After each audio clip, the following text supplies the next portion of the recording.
Second, there is the myth of proxies and regional aggression.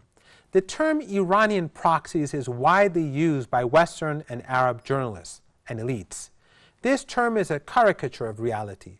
Members of the axis of resistance are allies, not proxies. The term proxy is deliberately demeaning and does not at all reflect the nature of the relationship.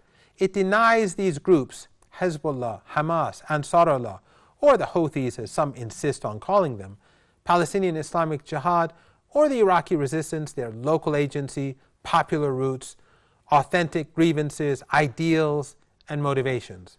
What is accurate is the existence of a strategic alliance, the axis of resistance. It's united by a shared ideology of supporting the oppressed, confronting occupation, and resisting Zionist and Western hegemony. The Islamic Republic of Iran provides substantial support, but they are all independent and have massive popular support among their populations.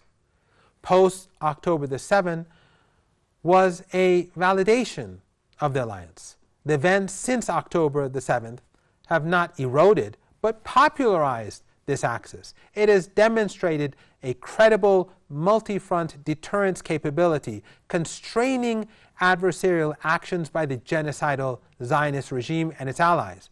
It has formed an asymmetric deterrence developed over decades in response to existential threats produced by Zionism.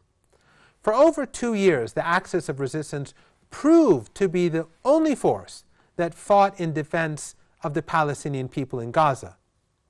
While regional governments such as Jordan, Azerbaijan, Turkey, and the UAE, among others, continue to import and export and preserve political ties with the Zionist regime, thus assisting Netanyahu and effectively discouraging countries from across Africa, Asia, or Latin America from severing their own political and business ties with the regime.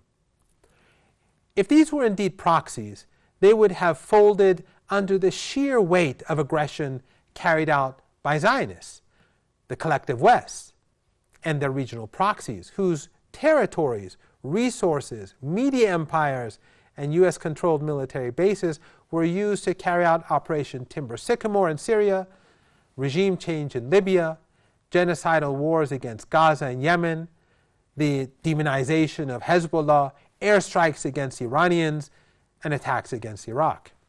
It is obvious the word proxy is used like the term regime to delegitimize resistance. So how does the axis of resistance align with Iran's constitutional, religious, and national values? It is a direct extension of the revolution's core principle, an anti-imperialist, post-colonial foreign policy.